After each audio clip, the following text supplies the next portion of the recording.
Welcome to the last boss guide in Hollow Knight. This video will contain all endings from the main game, but fear not. Once you completed the game, you can continue playing and kill last boss to get a different ending. It's such a nice touch to not be forced to start the game from the beginning to get a different ending.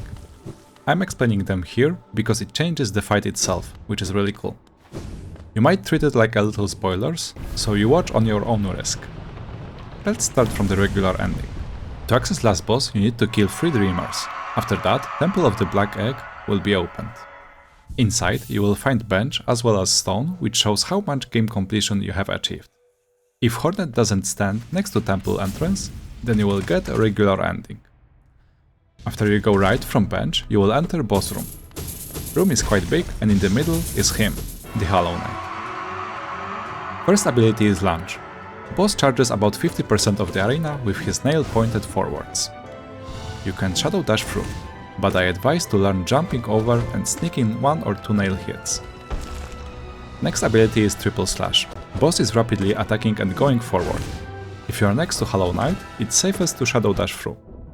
If you save some distance, then jumping over or dashing away is possible.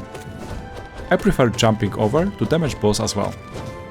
It's possible to parry this attack, but I wouldn't worry about it. It's a risky move and not that rewarding. Third ability is Parry. Boss takes defensive stance and if you hit him, then he will retaliate. Either wait it out, or if you attacked, shadow dash through the boss. You will not be able to dash away since boss leaps forward then counterattack. Hollow Knight has overall 1000 HP. If he gets down to 750, phase 2 starts and boss gains new attacks. One is Diving Flame Pillar, where boss jumps and dive directly down. Then around him in equal gaps, pillars of fire will appear. They deal 2 damage, so it's very important to avoid them. The gaps are wide enough to easily find a safe spot. But if you want to push damage, you can use Desert Dive close to the boss and you will avoid incoming damage. Other ability is Barrage. Boss stands still and fires multiple damaging blobs. Each one is aiming higher than previous one.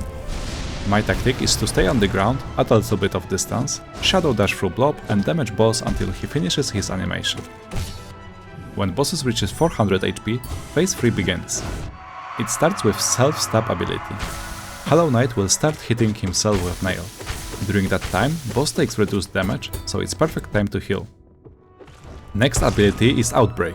Hollow Knight floats in the middle of the room and shoots huge number of damaging blobs. Find a place where you are comfortable with dodging. I stay relatively close and make small steps to avoid. Last ability is Bouncing Balloon. Boss flies around room and tries to body slam you from time to time. I run in a single direction and whenever he is above me, I run the other way. It's simple and very effective. Since it's a base ending, whenever Hollow Knight reaches 0 HP, he heals for 250. And last phase begins. There are no new abilities, but bosses become so weak at this point, he fails to perform Triple Slash and falls down. From this point you shouldn't have issues finishing this fight. If you need healing to stay safe, do so whenever boss is down. That's it, that's how you get your base ending. There are 2 more endings possible and both of them need following steps. Get 2 halves of King Souls, one from White Lady, another one from White Palace. Equip it, then go down in the abyss and shatter floor in the main room.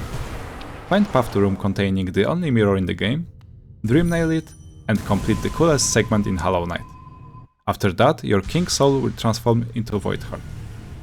From now on, Hornet will be waiting before the entrance to the Temple of the Black Egg. To get second ending, you fight Hollow Knight exactly like before. Hornet joins at the end of the phase 3 and hold a boss for a few seconds. But most important for the fight tactic is the third ending. Whenever Hornets knock down the boss, dream circles come out of his head. Use Dream Nail on Hollow Knight. It takes you to a completely different arena, where you challenge the Radiance. All of your health will be regenerated, so don't panic. It's harder boss than Hollow Knight, and you need to fight both bosses one after the other. All attacks of Radiance deal 2 damage. Boss itself deals no contact damage, so you can freely jump around. First ability is Wall of Light. Big laser beam is coming either from left or right through the whole area. To avoid damage you need invincibility frames, which is either Shadow Dash or Desert Dive. I prefer Shadow Dash because it doesn't consume any souls. Radiants can spawn 3 orbs one after the other. Those projectile missiles act exactly like orbs from Soul Sanctum, casted either by regular mobs or Soul Master. I try to avoid them in a way to let the orbs hit the floor. Next ability is Sword Wall, and its name already explains everything. Try to find a gap you want to dash through and position yourself to avoid other abilities as well. During that fight, it's common to dodge 2 or 3 things at once. And of course you can dodge Sword Wall with either Shadow Dash or the Self Dive. There are 2 abilities that come directly from Radiance. One is Sword Burst. Swords are spawning in a circle around boss and then launch forward with a little bit of a curve. Other is a Beam Burst. It's a triple cast of beams in many directions.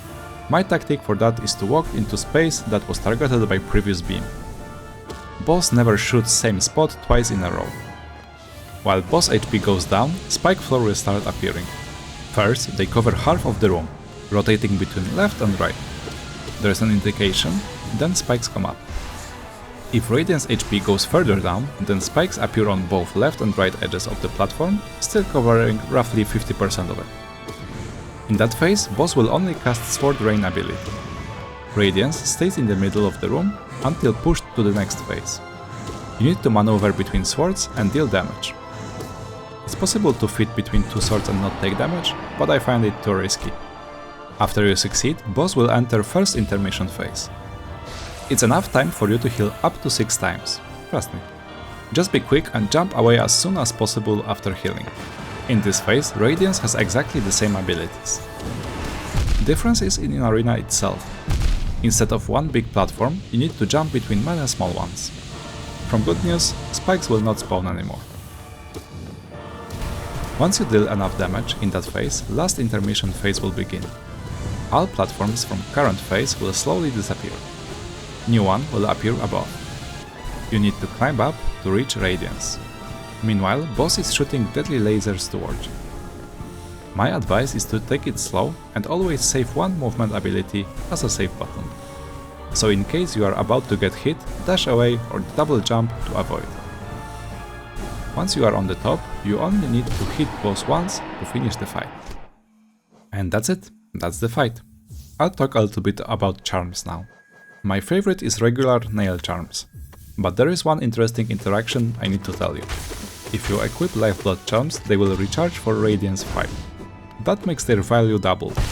I heavily recommend them to increase your HP and get more familiar with the fight. If for some reason you don't like jumping, you might try Grubberfly's Elegy. But it's at cost of damaging charm and works only on full health. Works nicely with Lifeblood charms though. I don't like it that much. I felt extra bad whenever I lost health. Good news is that immediately after dodging some abilities, you have time to heal once or twice. There is no flood rules, since sometimes abilities overlap with each other. Assuming no wall of light is coming, then after you dodge Sword Burst or second set of Beam Burst, you can safely heal. The worst time should be after orbs. That ability is so long that boss doesn't wait and move to the next attack.